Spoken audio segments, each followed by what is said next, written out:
Kira-kira itu ya yang terkait yang isu tentang NKRI dan Pancasila. Dari konteks syariat Islam, maka yang ingin Al-Fakir sampaikan bahwa asas yang harus kita gunakan untuk membina kehidupan masyarakat dan bernegara itu mestinya adalah akidah Islam atau Islam. Kemudian dalam konteks sistem pemerintahan, kemudian juga aturan yang digunakan untuk mengatur urusan negara dan masyarakat, tidak ada keraguan lagi, wanifillah, mestinya ya dalam tinjauan Islam itu harus hanya syariat Islam. Sistem pemerintahan yang diterapkan untuk menerapkan syariat Islam itu haruslah sistem pemerintahan yang dicontohkan oleh baginda Nabi Muhammad SAW dan juga yang ditempuh oleh para sahabat. Dan sistem itu tidak lain tidak bukan adalah khilafah Islamiyah. Dalam beberapa diskusi ya, termasuk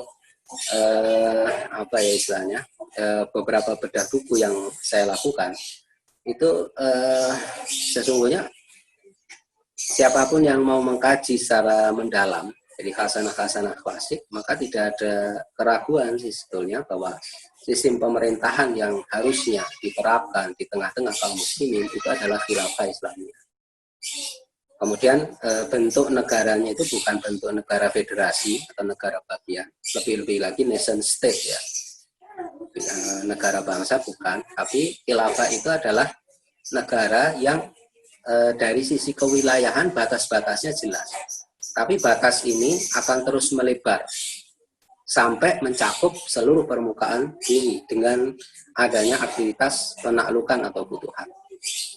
Jadi ini sistem pemerintahan yang diajarkan oleh Nabi Muhammad SAW dan dipraktekkan oleh para sahabat. Sehingga dari sini sebetulnya kita bisa memahami bahwa sebetulnya justru khilafah lah yang menjadi konsensusnya para alim ulama. Jadi bukan NKRI gitu, bukan NKRI.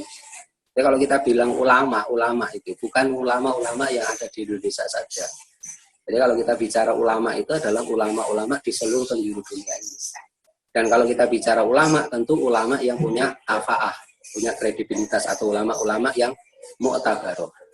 Nah, ulama mu'tabaroh justru sepakatnya kalau sistem pemerintahan itu adalah khilafah, bukan yang lain. Saya suggestifkan ya satu penjelasan yang disampaikan oleh Imam Nawawi dalam kitab Syarah Sahih Muslim. Beliau katakan begini, wa ajma'u ala annahu yajibu 'alal muslimin nasbu khalifatin wa wujubu bisar'i la bil aqli. Sesungguhnya para sahabat dan para alim ulama itu semuanya sepakat, ijma di situ, konsensus bahwa wajib atas kaum muslimin mengangkat seorang khalifah, dan kewajiban mengangkat seorang khalifah itu ditetapkan berdasarkan syariat, bukan berdasarkan akal. Kemudian juga mengenai wajibnya juga tidak ada perselisihan. Contoh misalnya apa yang disampaikan oleh seorang ulama besar dari mazhab Hanafi, dari Imam Alauddin Al-Kasani Al-Hanafi rahimahullah ta'ala. Dalam kitab beliau yang sangat masyhur, Bada'i'us Shana'i fi Tartibi Syara'i', beliau katakan, wali anna nasbal imamil a'dum fardun bila khilafin baina ahlil haq. Jadi dikarenakan mengangkat Imamul A'dham ini adalah Amirul Mukminin atau Khalifah, itu hukumnya adalah fardu. Ini menurut salah seorang ulama mazhab Hanafi, Imam Alauddin Al-Kasani Al-Hanafi rahimahullah ta'ala. Jadi beliau katakan wala khilafa dan wala khilafa baina alil haq.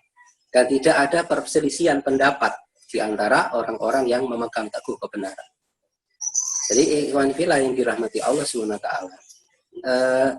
sesungguhnya kalau kita itu mau jujur ya, jujur dengan agama kita sendiri, dengan akal pikiran kita sendiri, maka justru yang menjadi konsensus para ulama, jadi konsensusnya para salafus sholih itu adalah khilafah.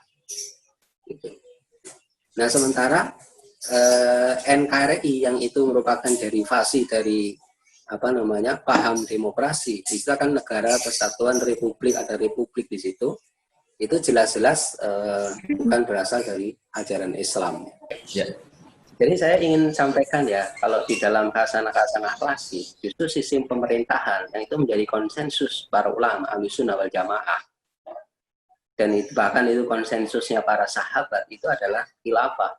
Jadi kalau pemimpinnya disebut dengan khalifah. Jadi di dalam penjelasan yang disampaikan oleh Imam Nawawi itu pada saat beliau menjelaskan tentang masalah khalifah, kemudian imamah, wujudul imamah itu katakan para ulama sepakat kalau imamah atau khilafah itu menegakkannya hukumnya adalah fardu kifayah. Gitu. Tidak ada keraguan dan itu menjadi konsensus. Bahkan kalau kita mau jujur lagi, mau meneliti kitab-kitab klasik bahwa imamah wal khilafah itu kalau di kalangan ulama Ahlussunnah wal Jamaah itu dianggap sebagai salah satu bagian dari pilar agama Islam. Jadi arkanuddin. Jadi mungkin pernah saya sampaikan di majelis Zoom-nya ini, mungkin itu di kitab yang ditulis oleh seorang ulama besar dari mazhab Syafi'i, Imam Abdul Mansur Al-Baghdadi atau Imam Ash-Shirayaini. Beliau katakan dalam kitab Al-Faqih Bainal Firaq itu tentang perkara-perkara yang menjadi arkanuddin menurut ulama Ahlussunnah wal Jamaah. Dan yang rukun yang ke-12 itu beliau sebutkan al-imamah wal khilafah. Jadi kalau NKRI itu fakta sejarah di Indonesia itu ternyata tadi terus mengalami perubahan. Bahkan pendahulu-pendahulu kita dulu pernah merubah konsep negara kesatuan itu menjadi negara RIS. Jadi Republik Indonesia Serikat itu pernah.